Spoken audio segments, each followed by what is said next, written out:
সেলিব্রিটিদের ব্যক্তিগত জীবন নিয়ে কম বেশি চর্চা সর্বত্রই হয়। তাদের প্রেম, বিয়ে, এমনকি নায়িকাদের প্রেগন্যান্সির খবর বরাবরই লাইমলাইটে থাকে। এবার আরও এক জনপ্রিয় অভিনেত্রীর মাতৃত্বকে কেন্দ্র করে তুমুল চর্চা নেটপাড়ায়। কারণ 66 বছর বয়সে নাকি মা হতে চলেছেন তিনি। তিনি হলেন বলিউডের জনপ্রিয় অভিনেত্রী নীনা গুপ্ত। 49 বছর বয়সে বিবেক মেহরাকে বিয়ে করেছিলেন নীনা। বলিউডের নায়িকাদের মধ্যে তিনি সম্ভবত প্রথম যিনি সিঙ্গেল মাদার হয়েছিলেন। তার মেয়ে মাসাবার জন্মের সময় প্রায় ঝড় উঠেছিল, যদিও সেসব এখন অতীত।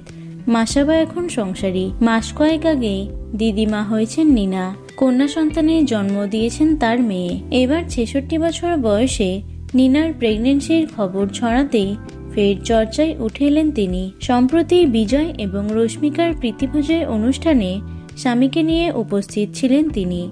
সাদা রঙের সিল্কের শাড়ি পরেছিলেন, সঙ্গে হলটার নেক ব্লাউজ। সেখানে অভিনেত্রীর শাড়ি পরার ধরন দেখে সমাজ মাধ্যমে গুঞ্জন শুরু হয়। অনুষ্ঠানে অভিনেত্রীর বেশ কয়েকটি ছবি ছড়িয়েছে। কোনোটাই তিনি দাঁড়িয়ে রয়েছেন, আবার কোনোটাই বসে। সেখানেই নাকি তার স্ফীতদর লক্ষ্য করেছেন অনুরাগীরা। কেউ বিস্ময় প্রকাশ করে লিখেছেন এই বয়সে মা হতে চলেছেন নীনা। আবার কেউ কেউ লিখেছেন ওর জীবন, ওর সিদ্ধান্ত, আপনারা নাক গলাচ্ছেন কেন?